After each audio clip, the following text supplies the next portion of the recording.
आज है वेदांत सार। वेदांत सार जो है वो उत्तर मीमांसा का ग्रंथ है। सबसे पहले ध्यान रखना, उत्तर मीमांसा जो ज्ञान के ऊपर आधारित है। मीमांसाएं दो होती हैं, एक कर्म पर आधारित है पूर्व मीमांसा, और उत्तर मीमांसा वो ज्ञान पर आधारित है।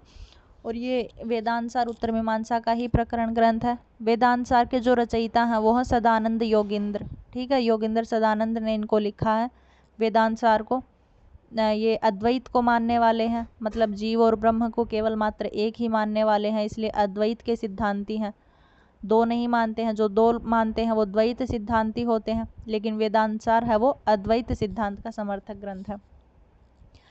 वेदांत शब्द का अर्थ है वेद का अंत। वेद का ऐसे अंत नहीं, वेदों का जो अंतिम भाग है उपनिषदों पर आधारित है, इसलिए इसको वेदांत कहा जाता है।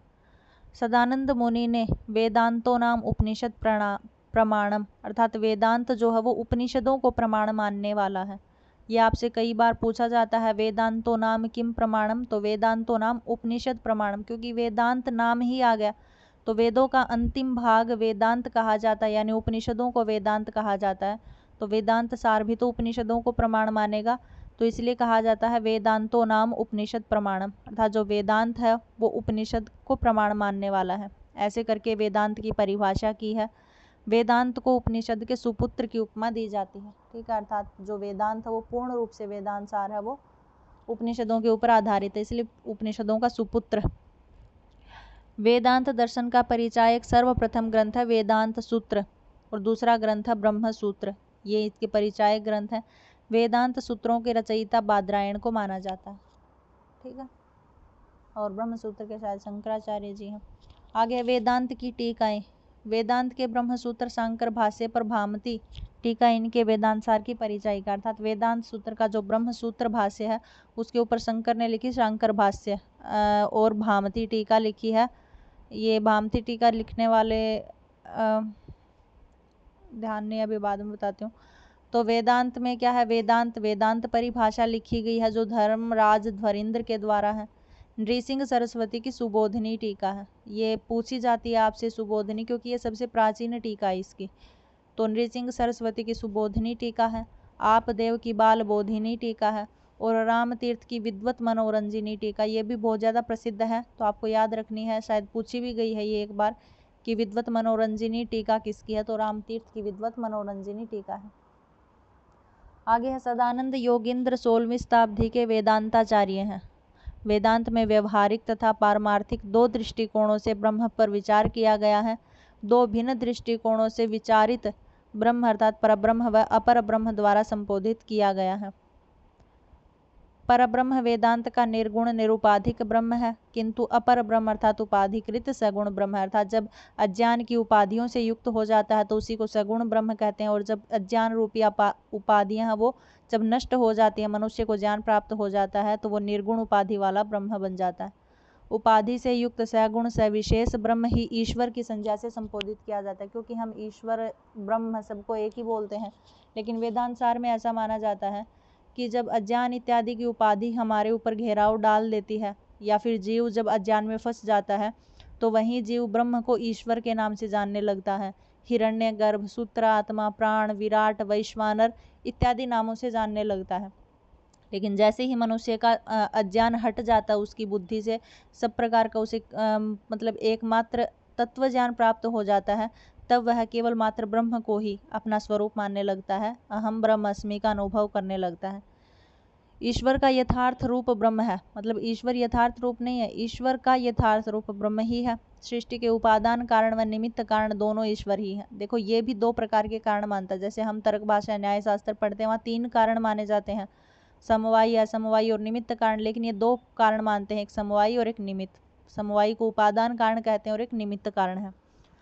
आगे हम माया उपाधि से अभिहित हुआ ब्रह्म ही ईश्वर के नाम से कथित होता है, तब माई कहलाता है।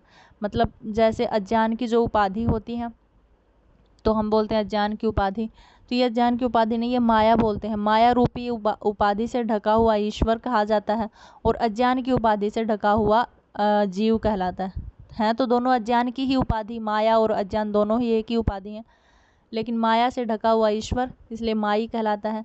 जीव वेदांत की द्वितीय व्यवहारिक सत्ता है, जो हमेशा व्यवहार करता रहता है। ईश्वर के समान जीव का भी यथार्थ रूप ब्रह्म ही है। जैसे ईश्वर का यथार्थ, जैसे ईश्वर हम अज्ञानवश बोलते हैं और जब हमें ज्ञान प्राप्त हो जाता है तो हम ब्रह्म बोलने लग जाते हैं, उसी प्रकार जीव भी ऐसा ही है। जीव का भी वास्तविक रूप ब्रह्म ही है, मतलब जीव भी कोई अलग नहीं है, ब्रह्म ही है। इस अविनाशी जीव के 3 शरीर होते हैं। पहला कारण शरीर होता है, फिर सूक्ष्म शरीर उत्पन्न होता है, फिर स्थूल शरीर। कारण शरीर में क्या है तो कह रहे सृष्टि के प्रथम चरण में जीव कारण शरीर में आश्रित रहता है। जब सृष्टि उत्पन्न होती है तो सबसे पहला जो चरण होता है उसमें कारण शरीर में जीव आश्रित रहता है। यह अविद्या से निर्मित रहता है, अविद्या रूपी अज्ञान से। तो जीव अविद्या से और ईश्वर माया से, दोनों अज्ञान की उपाधियां हैं, माया और अविद्या। तो माया से ईश्वर रहेगा तो माई कहलाएगा और अविद्या से जीव रहता है, तो अविद्या निर्मित अवतरण ही कारण शरीर कहलाता है। यह व्यष्टि का अवभाषक है, आनंद की प्रचुरता होने के कारण आनंदमय कोश कहा जाता है। आगे है सूक्ष्म शरीर। कारण शरीर उपरांत द्वितीय अवस्था में सूक्ष्म शरीर है। इनका निर्माण पंच प्राण, पंच कर्मेंद्रिय, पंच ज्ञानेंद्रिय, मन बुद्धि इन 17 अवयवों से मिल करके होता है। स्थूल शरीर के नष्ट हो जाने पर नवीन स्थूल शरीर की प्राप्ति इस जीव एवं सूक्ष्म शरीर के आश्रित करता है। कठोपनिषद में सूक्ष्म शरीर को रथ कहा जाता है। आगे स्थूल शरीर, वह अन्नमय कोश है, क्योंकि अन्न आदि के विकार से ही हम माता पिता के गर्भ से उत्पन्न होते हैं, तो इसीलिए स्थूल शरीर को अन्नमय कोश कहा जाता है। माता पिता द्वारा खाए हुए अन्न द्वारा उत्पत्ति होती है। यह स्थूल शरीर 5 कोशों से मिलकर के बना होता है। तो स्थूल शरीर में हम आनंद में भी रहते हैं, विज्ञानमय अर्थात बुद्धि इत्यादि भी होती है हमारे अंदर, मनोमय अर्थात मन भी, और प्राणमय अर्थात प्राण इत्यादि भी होते हैं, और अन्नमय अन्न भी होता है। तो इसलिए 5 कोशों से युक्त होता है जो स्थूल शरीर होता है। जीवों के 3 शरीरों की क्रमशः 3 अवस्थाएं हैं, मतलब 3 शरीर हैं, कारण शरीर, सूक्ष्म शरीर और स्थूल शरीर।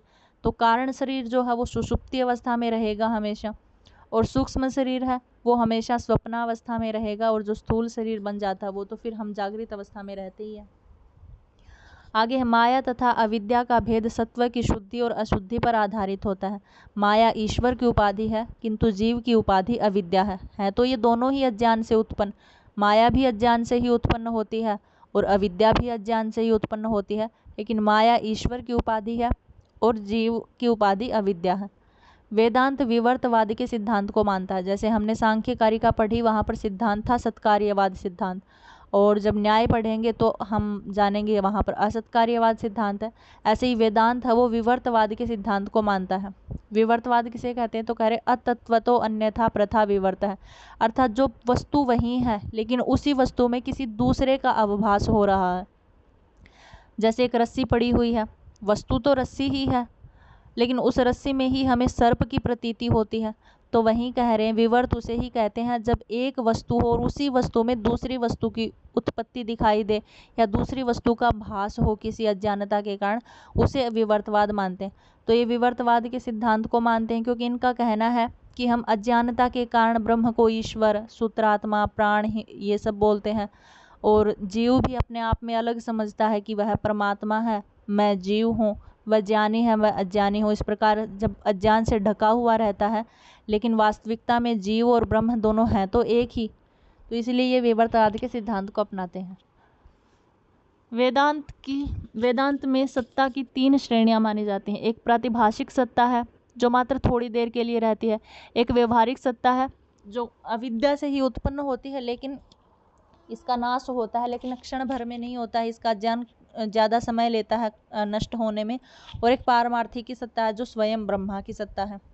तो प्रातिभाषिक सत्ता किसे कहते हैं तो प्रातिभाषिक सत्ता उसे कहते हैं, इस सत्ता के अंतर्गत क्षणिक अस्तित्व वाले विषय आते हैं। जैसे स्वप्न में भ्रम, जैसे स्वप्न में हम कोई भी कुछ भी देख लेते हैं लेकिन क्षण मात्र में ही नष्ट हो जाता है। जैसे रज्जु में सर्प की प्रतीति, तो जैसे ही वहाँ पर उजाला करेंगे या किसी प्रकार का हमारा ज्ञान हटेगा तो हमें रज्जु की ही प्रतीति होने लग जाएगी, सर्प की हट जाएगी। तो ऐसे ऐसे जो भ्रम होते हैं जो केवल कुछ क्षण के लिए होते हैं वो होती प्रतिभाषिक सत्ता, ठीक है।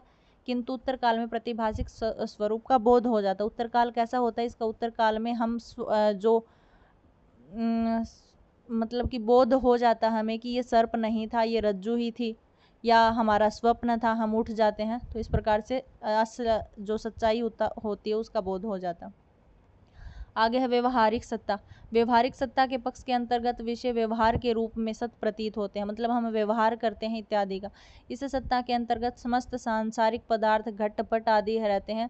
व्यवहारिक सत्ता का अस्तित्व अधिक स्थायी होता है, परंतु पूर्ण रूप से स्थायी नहीं होता। इसके अंतर्गत हम आते हैं, मतलब जीव आता है, तो घटपट आदि की सत्ता रहती है। इस प्रकार से तो स्थायी तो होता है, लेकिन पूर्ण रूप से सत्य नहीं होता है, बहुत लंबे समय तक स्थायी होता है। आगे है पारमार्थिक सत्ता। यह सत्ता पूर्ण रूपेण सत्य है, मतलब इसमें किसी प्रकार की कोई असत्यता नहीं है। इस सत्ता के अंतर्गत केवल मात्र ब्रह्म आता है, क्योंकि ब्रह्म न किसी अज्ञान में बंधता है, न वह नष्ट होता है, न ही उसका कोई जन्म होता है, न वह किसी भ्रम में रहता है, तो इसलिए वह पूर्ण रूपेण सत्य है। वेदांत के अनुसार कारण दो माने गए हैं, एक निमित्त कारण है और एक उपादान कारण है।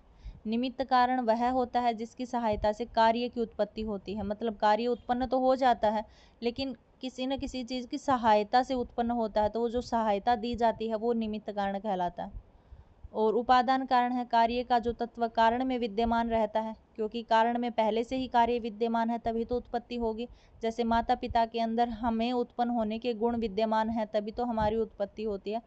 तो कारण के अंदर जो कार्य विद्यमान रहता है उसे उपादान कारण कहते हैं, इसी को ही समवायी कारण भी कहते हैं। आगे है वेदांत स्वीकृत प्रमाण। वेदांत कितने प्रमाणों को मानता है? तो वेदांत स्वीकृत प्रमाण 6 हैं। प्रत्यक्ष, अनुमान, उपमान, आगम, अर्थापत्ति और अनुपलब्धि। ये 6 प्रकार के प्रमाणों को ये स्वीकार करते हैं।